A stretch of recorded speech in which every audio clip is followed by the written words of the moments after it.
Merhaba arkadaşlar, örgü kanalıma hoş geldiniz.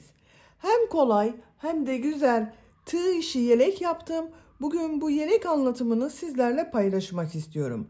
Küçük bir yelek yaptım ben bugün arkadaşlar. Bakın 0-3 ay arası bir bebek ölçüsüne göre bu yelek anlatımını anlatıyorum. Siz bu yelek örgüsünü yeni doğan bebek için yapabilirsiniz. 1, 2, 3, 4, 5 yaş, her yaş çocuklarınız için yapabilirsiniz. Yetişkinler için de uygun bir model.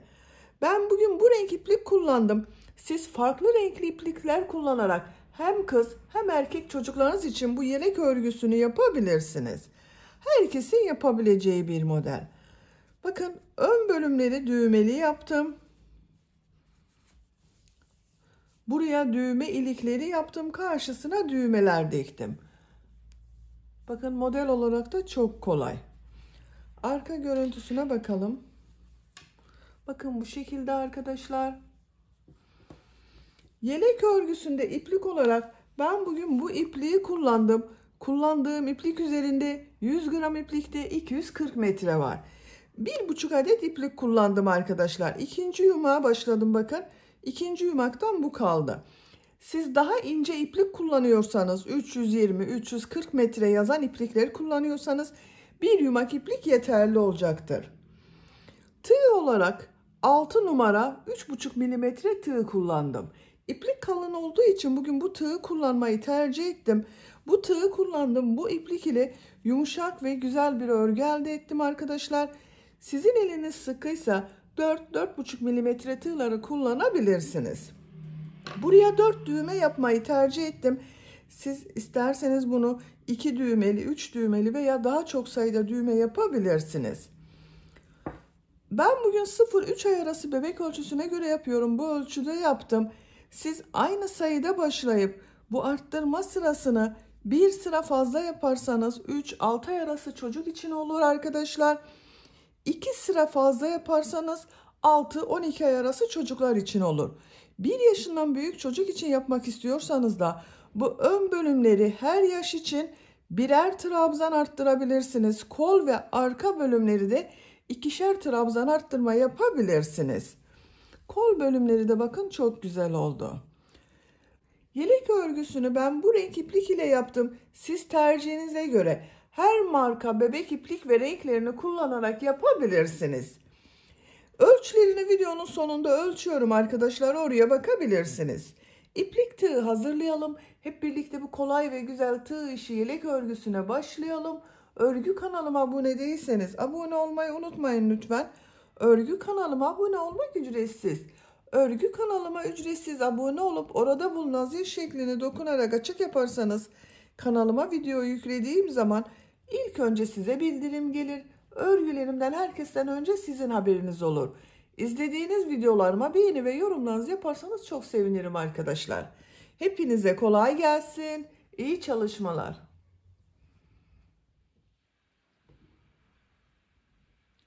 Örgüye yakadan zincir yaparak başlıyoruz. İlk ilmeği ben bu şekilde yapıyorum. Zincirleri yapmaya başlıyorum. Çok sıkı zincirler yapmıyorum. 60 zincir yapalım. 60 zincir yaptım. Çok sıkı zincirler yapmadım. Bu 60 zincirin kaç santimetre olduğunu ölçüyorum.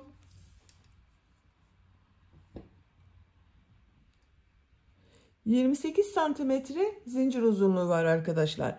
28 santimetre için ben 60 zincir yaptım. Sizin elinizin sıklığına göre daha fazla veya daha az zincir yapmanız gerekebilir. 2 zincirde dönüş için yapıyorum. Bu sırada yarım trabzanlar yapacağız. Ön, arka ve kol bölümlerini de belirleyeceğiz arkadaşlar. Tığ üzerine iplik alıyorum. 2 ilmek atlıyorum. 3. ilmeğe yarım trabzan yapıyorum. Yarım trabzanı bilmeyen arkadaşlar için gösteriyorum. Bakın tığ üzerine iplik alıyorum. Tığ ilmeğe takıyorum. İplik alıp çektim. Tığ üzerinde 3 ilmek var. Üçünün içinden bir defa da çekiyorum. Tekrar tığ üzerine iplik alıyorum. 3 ilmek var. İplik alıyorum. Üçünü içinden bir defa da çekiyorum.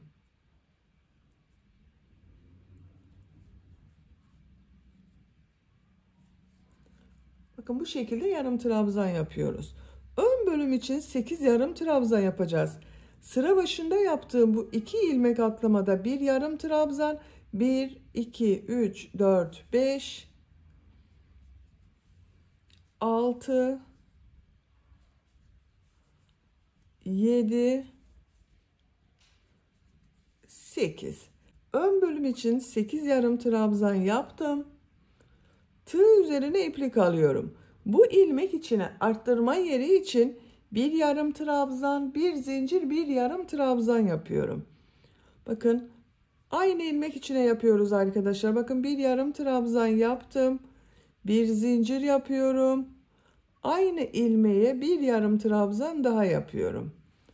Arttırma yeri için yaptım bunu arkadaşlar. Kol bölümü için 12 yarım trabzan yapıyorum. 1, 2, 3, 4, 5, 6, 7, 8, 9, 10, 11, 12. Bakın kol için 12 yarım trabzan yaptım. Bu ilmeği arttırma yeri için bir yarım trabzan, bir zincir, bir yarım trabzan yapıyorum.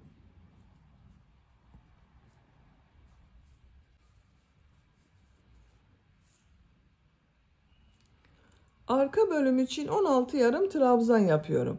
Ön bölümde 8 yarım trabzan yaptım. Bunun 2 katı olarak buraya da 16 yarım trabzan yapıyoruz.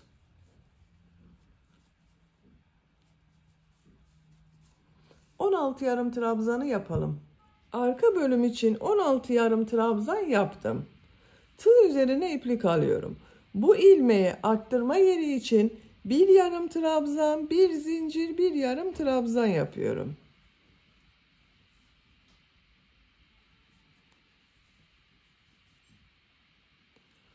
Tığ üzerine iplik alıyorum. Kol bölümü için 12 yarım trabzan yapıyorum. Bu kol bölümünde bakın 12 yarım trabzan yaptım. Buraya da 12 yarım trabzan yapıyorum.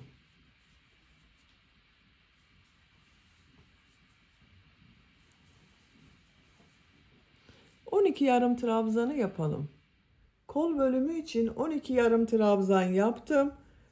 Tığ üzerine iplik alıyorum. Bu ilmeği arttırma yeri için bir yarım trabzan, bir zincir, bir yarım trabzan yapıyorum.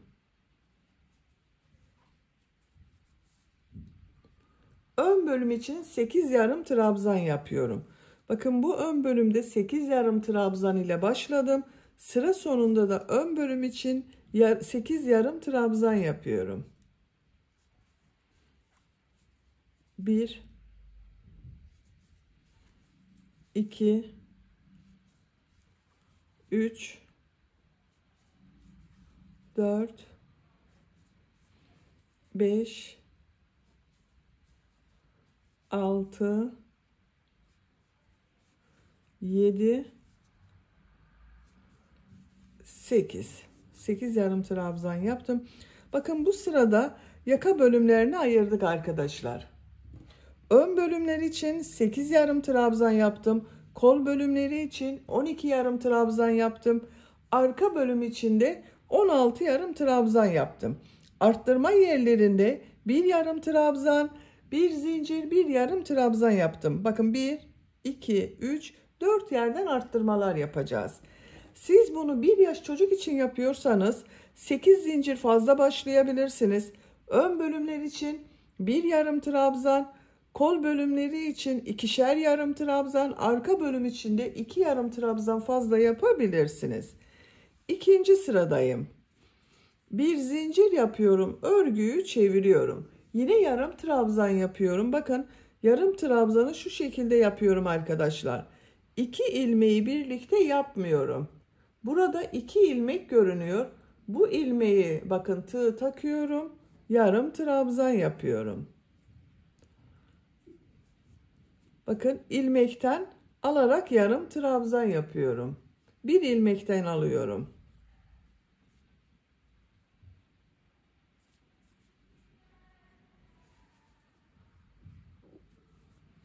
İlmeklerden alarak yarım trabzan yapıyorum. Bakın tekrar gösteriyorum. Bu şekilde yapmıyorum. 2 ilmeği almıyorum. Tek ilmekten yarım trabzan yapıyorum.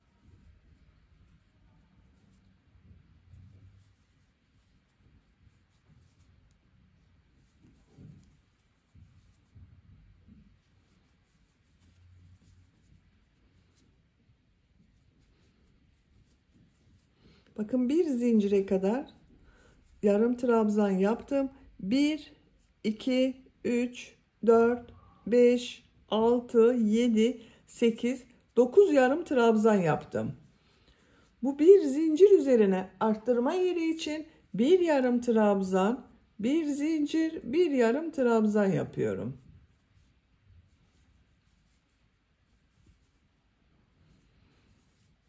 Yine ilmeklerden alarak yarım trabzan yapıyorum.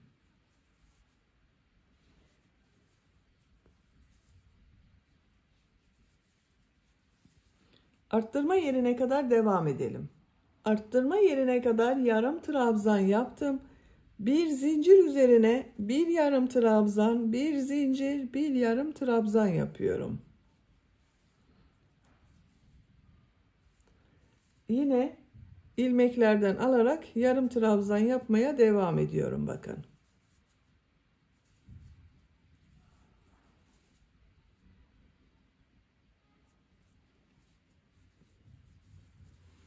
Arttırma yerine kadar devam edelim.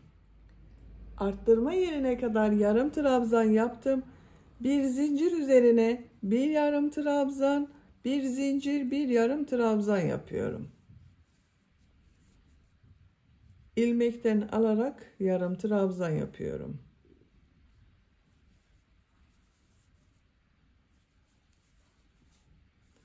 Arttırma yerine kadar devam edelim. Arttırma yerine kadar yarım trabzan yaptım. Buraya bir yarım trabzan, bir zincir, bir yarım trabzan yapıyorum.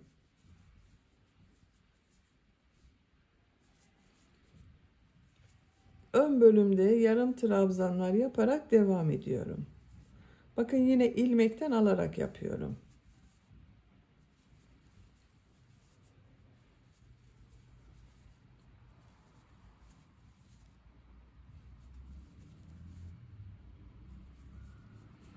Sıra sonuna kadar yaptım. Bakın sıra sonunda bir alt sırada 2 ilmek atlayarak yaptığım yarım trabzan var.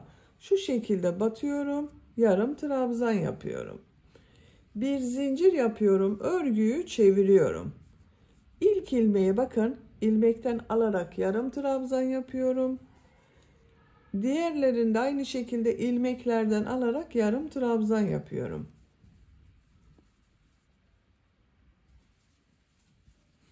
Görüntüsü bakın bu şekilde oluyor arkadaşlar. İlmeklerden alarak yaptığımız için. Arttırma yerine kadar devam edelim. Arttırma zincirine kadar ön bölümde yarım trabzanları yaptım. Kaç yarım trabzan yaptığımı sayıyorum. Bakın 2, 4, 6, 8, 10 yarım trabzan oldu. Arttırma yerine bir yarım trabzan, bir zincir, bir yarım trabzan yapıyorum. Bütün arttırmaları bir yarım trabzan, bir zincir, bir yarım trabzan şeklinde yapıyoruz. İlmekten alarak yarım trabzan yapıyorum. Buraya kadar devam edelim. Bu arttırma yerine bir yarım trabzan, bir zincir, bir yarım trabzan yapalım. Diğerlerini ilmeklerden alarak yarım trabzan yapalım. Bütün arttırma yerlerinde bir yarım trabzan, bir zincir, bir yarım trabzan yapıyoruz. Sıra sonuna kadar devam edelim. Sıra sonuna kadar tamamladım. Son trabzanı şu 2 ilmeği birlikte alarak yapıyorum. Ön bölümlerin daha düzgün görünmesi için bu şekilde yapıyorum bakın. 3 sırayı tamamladık. Görüntüsü bakın bu şekilde oldu. 4. sıradayım. Bir zincir yapıyorum. Örgüyü çeviriyorum. Yine ilmeklerden alarak yarım trabzan yapıyorum. Arttırma yerine kadar devam edelim. Arttırma yerine kadar yarım trabzan yaptım. Arttırma yerine bir yarım trabzan, bir zincir, bir yarım trabzan yapıyorum. İlmeklerden alarak yarım trabzanlara devam ediyorum.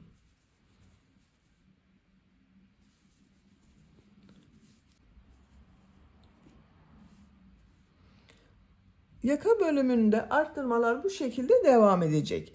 1, 2, 3, 4 yerde arttırma yapıyoruz. Arttırmaları da bir yarım trabzan, bir zincir, bir yarım trabzan yapıyoruz. Diğer ilmeklerden alarak yarım trabzan yapıyoruz. Yapacak olduğunuz çocuğun büyüklüğüne göre bu arttırma yerlerinde arttırmalar yaparak yakanın örgüsüne devam edelim. Yaka arttırma sırasını arttırmalar yaparak yapacağım ölçüye göre tamamladım. Her sırada bir yarım trabzan, bir zincir, bir yarım trabzan yaptım. Kaç sıra yaptığımı sayıyorum. 1, 2, 3, 4, 5, 6, 7, 8, 9, 10, 11, 12 sıra oldu. Santimetre olarak ölçüyorum. 9 santimetre yükseklik var. Benim yapacağım ölçü için bu yeterli. Siz küçük olsun istiyorsanız bir sıra eksik yapabilirsiniz veya büyük olmasını istiyorsanız bu arttırma sırasını 1-2 sıra devam edebilirsiniz. O zaman yaptığınız örgü daha büyük olur arkadaşlar. Bir zincir yapıyorum, örgüyü çeviriyorum. Bu sıradan itibaren kol bölümünü gövde bölümünden ayırıyorum. Artık örgüye gövde örgüsüyle devam edeceğiz. İlk ilmeği bakın ilmekten alarak yarım trabzan yapıyorum. Diğer ilmekleri de ilmekten alarak yarım trabzan yapıyorum.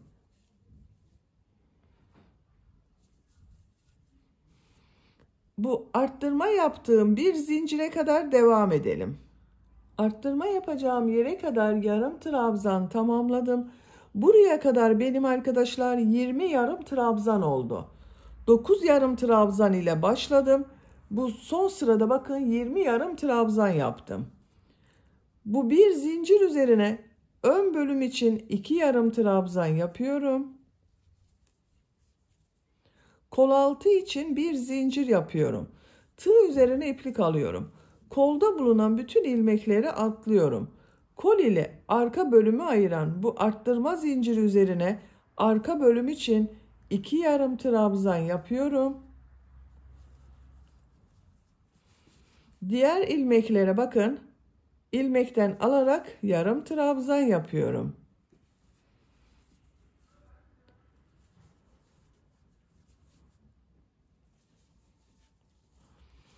Bakın bir zincirle ön ve arka bölümü birleştirdik. Kol bölümünü ayırdık. Bu arttırma zincirine kadar devam edelim. Arttırma zincirine kadar arka bölümde yarım trabzan tamamladım. Bu zincir üzerine arka bölüm için 2 yarım trabzan yapıyorum. Kol altı için bir zincir yapıyorum. Bakın bu zinciri çok sıkı yapmıyorum. Tığ üzerine iplik alıyorum. Kolda bulunan bütün ilmekleri atlıyorum. Ön ile bakın kol bölümünü ayıran bu arttırma zinciri üzerine ön bölüm için 2 yarım trabzan yapıyorum. Diğer trabzanları ilmekten alarak yarım trabzan yapıyorum.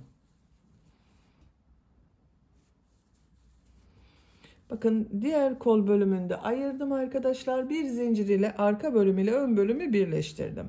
Sıra sonuna kadar devam edelim. Sıra sonuna kadar tamamladım. Son ilmeğe yarım trabzan yaptım.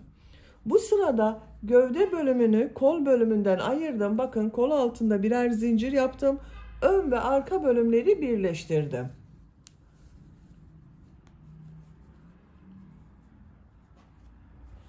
Artık örgüye gövde örgüsüyle devam ediyorum. Bir zincir yapıyorum, örgüyü çeviriyorum. İlk ilmeğe ilmekten alarak yarım trabzan yapıyorum. Diğer ilmeklere yarım trabzan yaparak devam ediyorum.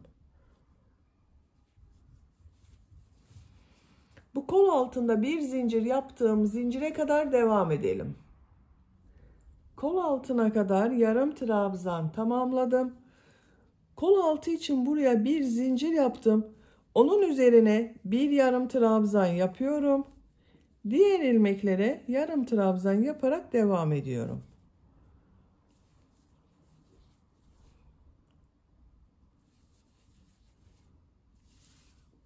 Buraya kadar devam edelim. Buraya kadar yarım trabzanları yaptım. Bir zincir üzerine bir yarım trabzan yapıyorum. Diğer ilmeklere yarım trabzan yaparak devam ediyorum.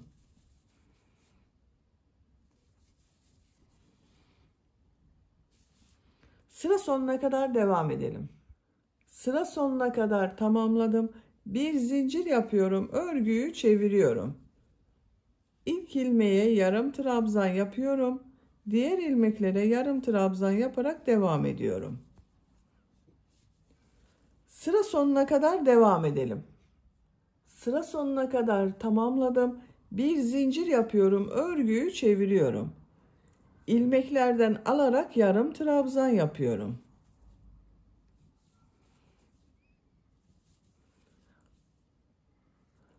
Örgü bu şekilde devam edecek arkadaşlar. Bakın. Görüntüsü böyle oldu. Gövde bölümünün örgüsünü yapacak olduğunuz çocuğun büyüklüğüne göre bu sıraları tekrarlayarak tamamlayalım. Gövde örgüsünü yapacağım ölçü için ben tamamladım. Kol altından sonra kaç sıra yaptığımı sayıyorum. 1, 2, 3, 4, 5, 6, 7, 8, 9, 10, 11, 12, 13, 14, 15, 16, 17 sıra yaptım.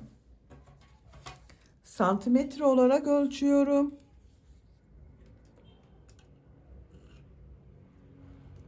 ...15 santimetre yükseklik var. Benim yapacağım ölçü için bu yeterli. Siz tercihinize göre 2-3 sıra devam edebilirsiniz. Burada bitirmiyorum. Bu uç bölümde bir düz bir ters örgüler yapıyoruz. Bakın en son ilmeğe yarım trabzan yaptım. 2 zincir yapıyorum. Örgüyü çeviriyorum. Tığ üzerine iplik alıyorum. Bu ilk trabzanı düz taraftan boşluktan alıp trabzan yapıyorum. 2 defa da çıkarıyorum bakın. Bu trabzanı ters taraftan boşluktan alıyorum, trabzan yapıyorum. Bakın şu şekilde iplik aldım. Tığ üzerinde 3 ilmek var. 1 2 defa da çıkarıyorum, trabzan yapıyoruz. Düz taraftan boşluktan alıp trabzan yapıyorum. Ters taraftan boşluktan alıp trabzan yapıyoruz. Bir düz bir ters boşluktan alarak trabzan yapıyoruz.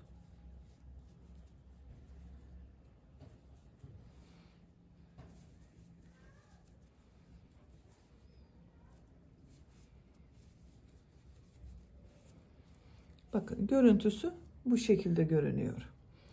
Sıra sonuna kadar devam edelim. Sıra sonuna kadar tamamladım. Bu sırada trabzanları bir düz bir ters boşluktan alıp trabzan yaptım. Bakın görüntüsü bu şekilde oldu. 2 zincir yapıyorum. Örgüyü çeviriyorum. Bu sırada bu yaptığım trabzanları nasıl görüyorsam o şekilde boşluktan alıp trabzan yapıyorum. Tığ üzerine iplik alıyorum. Bakın ilk trabzan 2 zincir yaptım arkadaşlar. Bu trabzan ters tarafta görüyorum. Ters taraftan boşluktan alıp trabzan yapıyorum. Düz tarafta görüyorum. Boşluktan alıp trabzan yapıyorum. Ters tarafta görüyorum. Boşluktan alıp trabzan yapıyorum. Düz tarafta görüyorum. Boşluktan alıp trabzan yapıyorum. Nasıl görüyorsak o yönde boşluktan alarak trabzan yapıyoruz.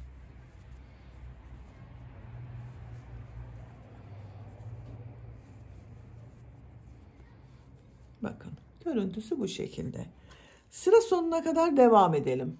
Trabzanları nasıl görüyorsam o şekilde boşluktan alarak trabzan yaptım. Son trabzanı bakın bu şekilde düz taraftan boşluktan alıyorum, trabzan yapıyorum. 1 2, 3 sıra bir düz bir ters örgü görünümü oldu arkadaşlar. Bu benim için yeterli. Siz tercihinize göre bir sıra daha bir düz bir ters örgü devam edebilirsiniz. Ön patta sık iğne yapmaya devam ediyorum. Bu ipliği burada bekletiyorum. İlk önce diğer ön patı yapalım. Sonra bu ön pata devam ederiz. Buraya düğme iyilikleri yapacağız. İpliğin diğer ucunu bakın çıkardım. Yaka başlangıcından ipliği bağlıyorum.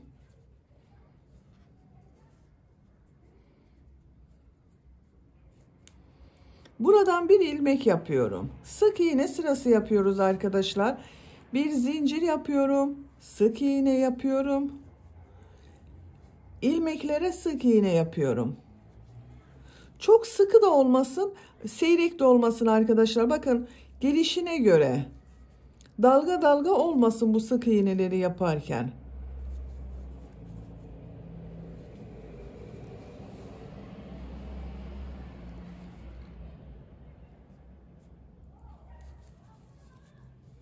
Bakın görüntüsü bu şekilde oluyor. Sıra sonuna kadar devam edelim. Sık iğne yaparak sıra sonuna kadar tamamladım. Ön pat görüntüsü bakın bu şekilde oldu. Bir zincir yapıyorum. Örgüyü çeviriyorum. Bir sıra daha sık iğne yapıyorum. Her ilmek üzerine bir sık iğne yapıyorum.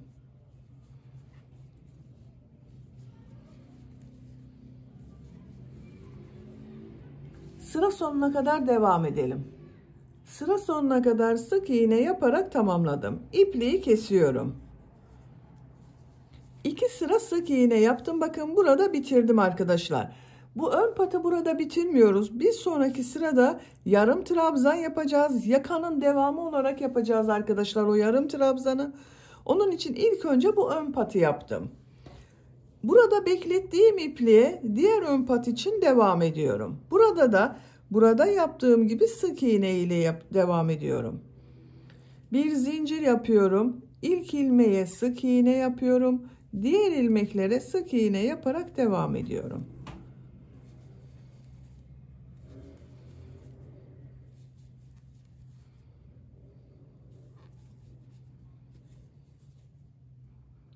Bu yaka başlangıcına kadar devam edelim. Sıra sonuna kadar sık iğne yaparak tamamladım. Görüntüsü bu şekilde oldu arkadaşlar. Bu sırada yine sık iğne yapacağız. Sık iğne yaparken düğme iliklerine yerini işaret yapacağız arkadaşlar. İlk düğme iliğini bu yaka başlangıcına yapıyorum. İkinci düğme iliğini buraya yapıyorum bakın. Üçüncü düğme iliğini de şuraya yapıyorum. Siz daha sık veya daha seyrek düğme yerleştirme yapabilirsiniz.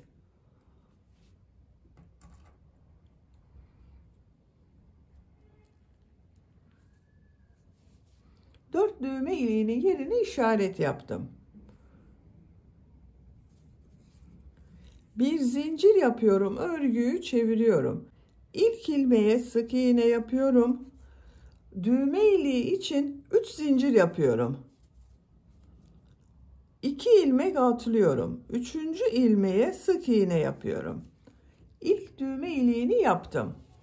İkinci düğme iliğine kadar kaç sık iğne yaptığımı sayıyorum. Ben 8 sık iğne yapıyorum. Bakın 1 2 3 4 5 6 7 8.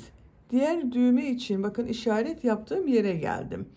Düğme iliği için 3 zincir yapıyorum. 2 ilmek atlıyorum. Sık iğne yapıyorum. Bu iki düğme iliği arasına 8 sık iğne yaptım. Buraya da 8 sık iğne yapıyorum.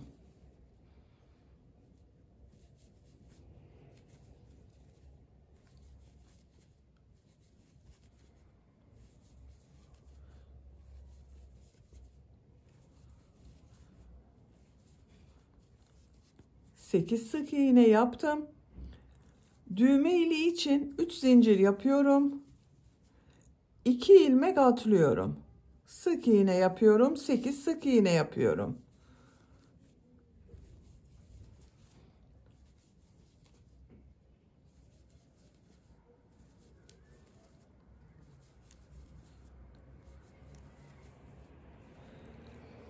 Düğme iliği için 3 zincir yapıyorum. 2 ilmek atlıyorum, sık iğne yapıyorum. Sık iğne yaparak devam ediyorum.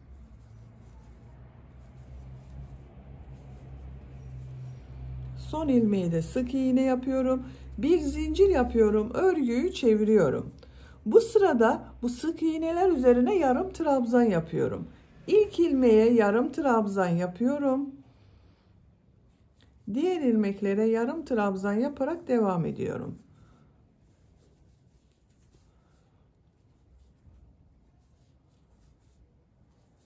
Siz tercihinize göre sık iğne olarak da yapabilirsiniz. Düğme iliği için yaptığım bu 3 zincir üzerine 2 yarım trabzan yapıyorum. 2 ilmek atladım, 2 yarım trabzan yapıyorum. Diğer ilmeklere yarım trabzan yaparak devam ediyorum.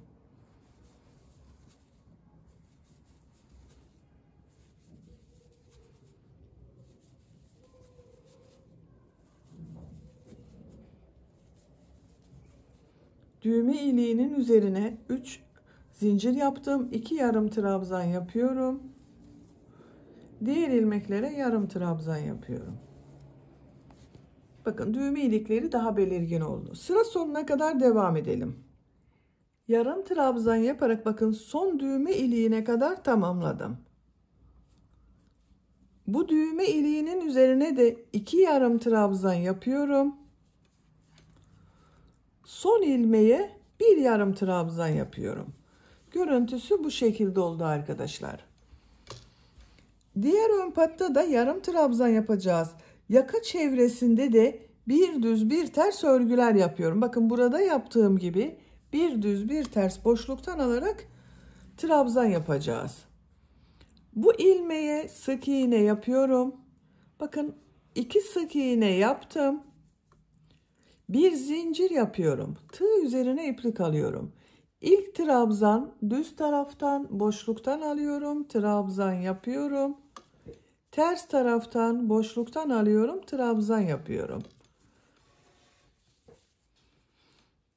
Düz taraftan boşluktan alıyorum. Trabzan yapıyorum. Ters taraftan boşluktan alıyorum. Trabzan yapıyorum. İkili trabzan yapıyoruz arkadaşlar, bakın. Görüntüsü bu şekilde oluyor. Sıra sonuna kadar devam edelim. Sıra sonuna kadar tamamladım. Son trabzanı bakın düz taraftan boşluktan aldım, trabzan yaptım. Bir zincir yapıyorum. Bu ilmeğe ilmek kaydırma yaparak bakın geçiş yapıyorum. Burada yuvarlak bir görüntü elde ettim. Sık iğne yapıyorum. Sık iğne yapıyorum. Yakanın bakın burada da aynı şekilde yaptım arkadaşlar. Sıra sonunda da aynı oldu bakın. Şöyle yakanın şeklini görelim. Bu ön patta da burada yaptığım gibi yarım trabzanlar yaparak devam ediyorum. Tığ üzerine iplik alıyorum. Yarım trabzan yapıyorum. Diğer ilmeklere yarım trabzan yaparak devam ediyorum.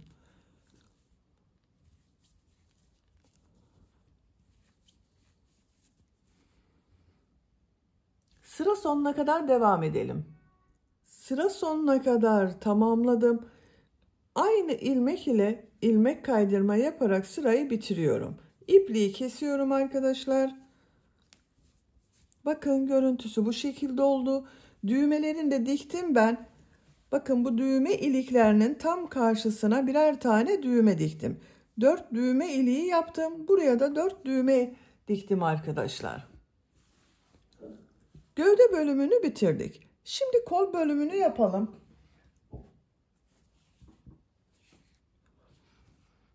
Kol altından başlıyorum. Bakın bu kol altında bir zincir yaptığım ilmek var. İpliği bağlıyorum. Bir ilmek yapıyorum. Tığ üzerine iplik alıyorum. Bu kolda bulunan arttırma yerine bir yarım trabzan yapıyorum. İlmeklerden alarak yarım trabzan yapıyorum.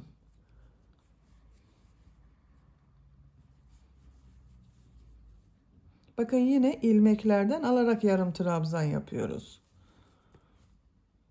Sıra sonuna kadar devam edelim. Sıra sonuna kadar tamamladım. Bu arttırma yerine bir yarım trabzan yapıyorum. Sıra başında da bakın arttırma yerine bir yarım trabzan yaptım. Kol altındaki bu ilmek ile ilmek kaydırma yaparak sırayı birleştiriyorum.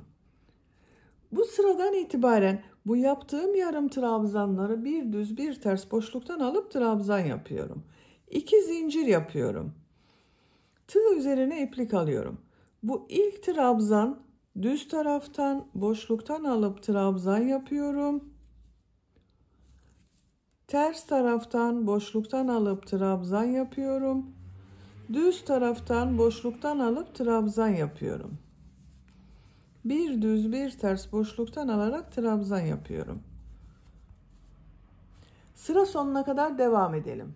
Sıra sonuna kadar tamamladım. Son trabzanı düz taraftan boşluktan aldım, trabzan yaptım. Sıra başında 2 zincir yaptığım bu ilmek ile ilmek kaydırma yaparak birleştiriyorum. Bakın bu sıra başında yaptığım 2 zincirde ters tarafta görünen trabzan oldu. Kol görüntüsü bakın bu şekilde arkadaşlar. 2 zincir yapıyorum.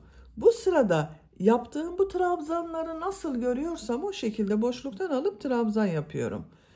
Düz tarafta görüyorum, boşluktan alıp trabzan yapıyorum. Ters taraftan görüyorum, boşluktan alıp trabzan yapıyorum.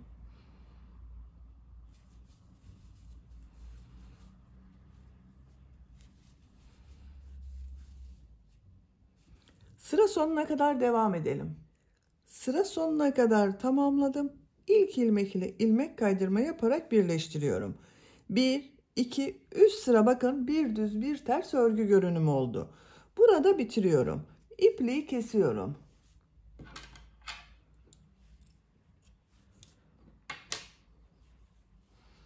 Siz tercihinize göre bir sıra daha devam edebilirsiniz arkadaşlar.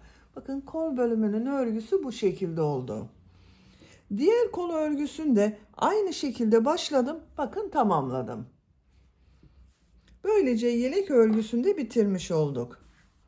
Bakın çok güzel oldu arkadaşlar. Örgünün ters tarafının görüntüsü de bu şekilde.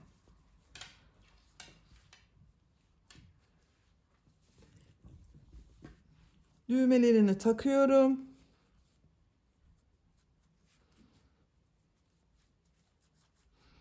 Bitmiş olarak size ölçülerini söylüyorum. Kol altının buradan gövde genişliğini ölçüyorum. 24 santimetre. Yüksekliğini ölçüyorum. Kol altından yükseklik 16 santimetre. Tam yüksekliğini ölçüyorum. 27 santimetre. Ben bugün 0-3 ay arası bir bebek için yaptım. Bakın bu şekilde ve çok güzel oldu arkadaşlar. Beni dinlediğiniz ve izlediğiniz için hepinize çok teşekkür ederim. Örgü kanalıma abone değilseniz abone olmayı unutmayın lütfen. Örgü kanalıma abone olmak ücretsiz. Örgü kanalıma ücretsiz abone olup orada bulunan zil şekline dokunarak açık yaparsanız kanalıma video yüklediğim zaman ilk önce size bildirim gelir. Örgülerimden herkesten önce sizin haberiniz olur. İzlediğiniz videolarıma beğeni ve yorumlarınızı yaparsanız çok sevinirim arkadaşlar. Sizlerle yeni örgülerde görüşmek dileğiyle. Hoşça kalın, sevgiyle kalın.